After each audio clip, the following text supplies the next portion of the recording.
Well, good evening, chefs.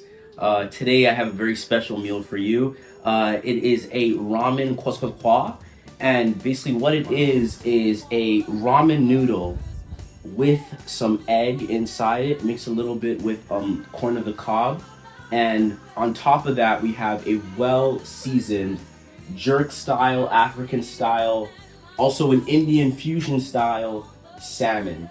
Um, I hope you guys enjoy. On top of that, I have this little garnish. It is a sugar cone garnish.